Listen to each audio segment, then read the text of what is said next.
Hello and welcome. This is Obsidian Anubis. I'm back with my sixth Ninth Age battle report. This is the second in a three-part series between the Saurian Ancients and the Empire of the Sunstal. So the overarching theme of this campaign is this lost plaque was broken into three pieces and scattered throughout the Empire. And Quaxalord has finally located all three of them and has sent three different armies to the three different locations to gather them. So if you haven't watched the first uh, mission or the first part of the campaign, I would suggest go back and watching that before continuing on to this one. This one, the opponent or the plaque is hidden inside a lost chapel, or I guess I shouldn't say lost, inside an Empire chapel, and the Saurian Ancients are going to be attacking it and trying to get into the chapel. So how this game was scored is if the opponent if the Saurian ancient player managed to get any of the units within the chapel, then they automatically won the game and the game ended at that, however far, and they had up to 6 turns to do so. My opponent had 1,500 points. I had 1,200 points since I was defending. So if we go and look at the armies, and you can see the chapel there's the big white styrofoam building. So I took this army mainly themed, so couldn't have a lot of I put a lot of restrictions on myself. So I couldn't have any wizards. I had to have at least one cleric or prelate. I couldn't have any knights per se, and stuff like that. I couldn't have a lot of the other parts of the empire that you normally would field. This was supposed to be more of a churchy feel and kind of like a small town. So over on the left side of the battlefield, I have the woodsmen of Devendorf, which is just 15 militia with bows and skirmishers. In front of them are the Brothers Sworn, that's 30 flagellants, with a hero, or the champion, I guess. Next to them are the Band of Brothers, which is 51 state militia with full command and 2 hand weapons. Next to them is the Devendorf Archers, which are 10 crossbowmen. And then behind them, I have my Born Brothers, which are 5 readers with heavy armor and lance and shield. So I said I couldn't have any knights, but I was allowed to have readers. So they're kind of like these, they're supposed to be like these kind of fanatic brothers that are just on horses. So I went with riders for that. And then inside the chapel itself, I have the Devendorf 108th Regulars, which are 20 halberdiers with full command. I also have 2 characters. The gold character in the group of the Flagellants is Father Octavius Valentine. He's a prelate with fencer's hammers, glittering cuirass, and talisman of shielding. And then in the large militia group, I have Brother Linus Proator. He is a preacher with a great weapon. He has the crown of scorn because I don't have any wizards, and the black helm.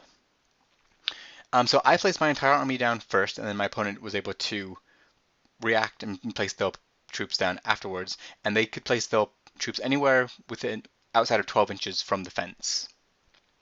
So over on my left flank, they had 3 Skyriders and 10 Skink Braves. In the center of my flank, they had a group of 20 Saurus warriors, full command, and in that group is a Saurus veteran with the Sword of Strife.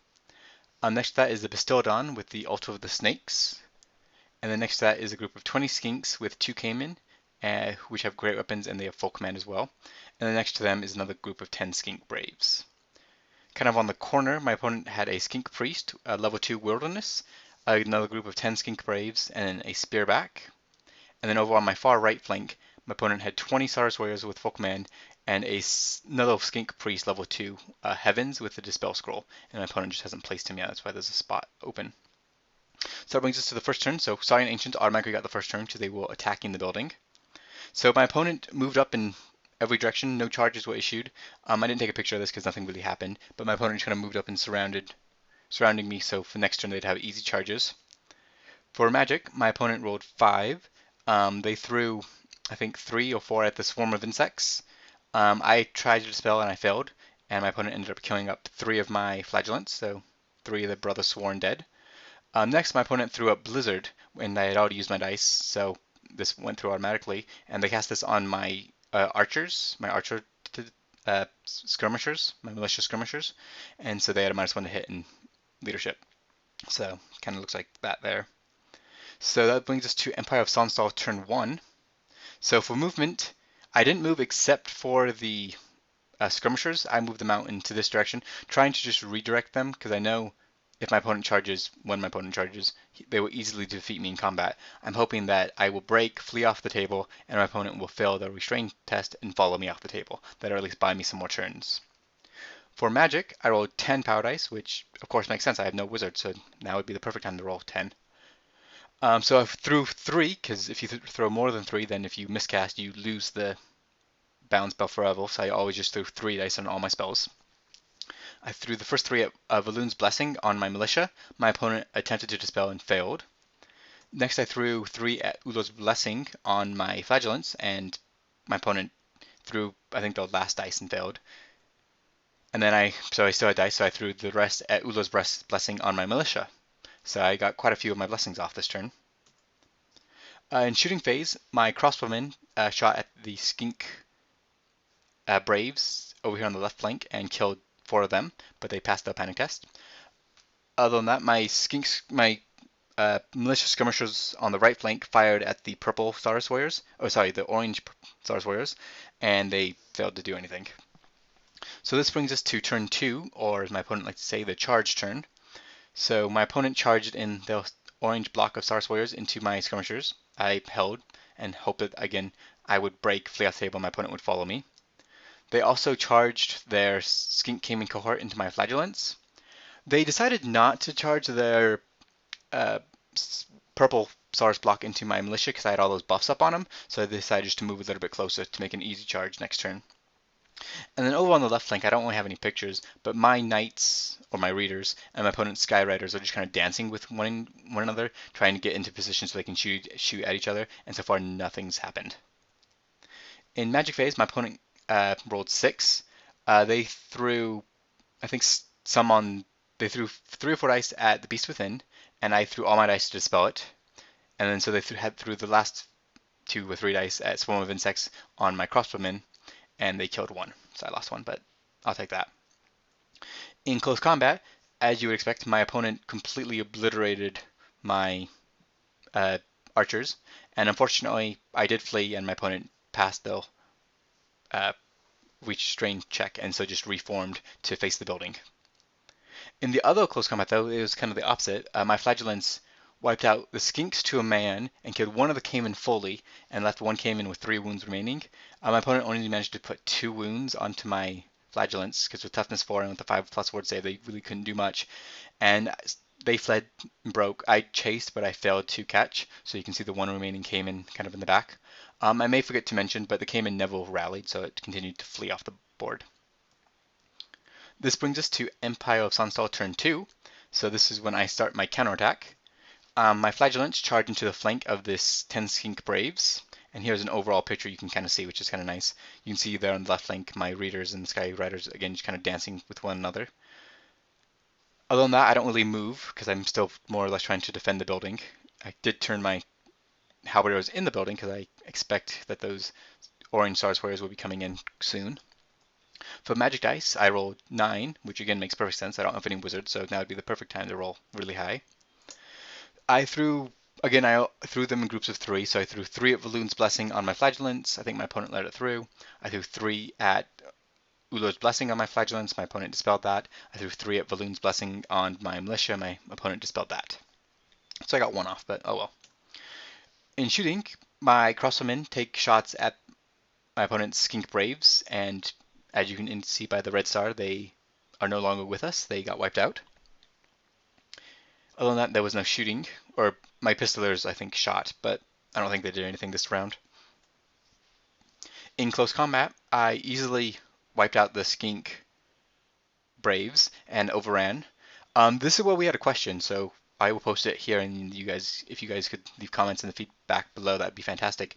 But so because I defeated that Skink group, because I was frenzied, I have to overrun, so I started to overrun, but then I would have clipped the fleeing Cayman, and we couldn't find anything in the rulebook saying that if I clip, I automatically wipe him out and he's caught. So I assumed it'd be like other things that if you come within an inch, you stop. So I stopped an inch away from the Cayman.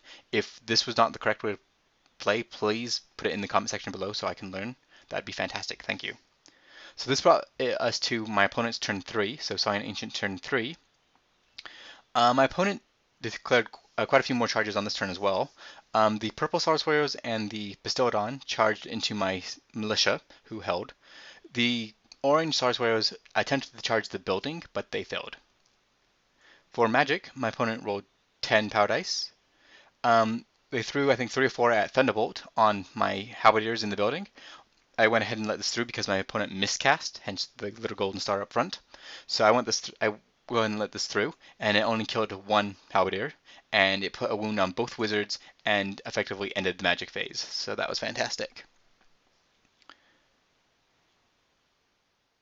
Yeah. So this is what the picture. This is the picture of what close combat looks like before we fought close combat, and this is what it looks like after close combat. So you can see that I killed, looks like 1, 2, 3, 4, 5, 6, 7 of his Star Warriors. Then they killed in return 11 of my militia. So I lost more, but I think my militia actually did fairly well for militia. I may actually start taking these guys instead of basic halberdiers because the extra initiative step, which wasn't crucial in this fight per se, but just having that all those extra attacks really helped. Although I didn't do anything to the Bestowed on. You see it has no wounds. My guy just bounced right off that.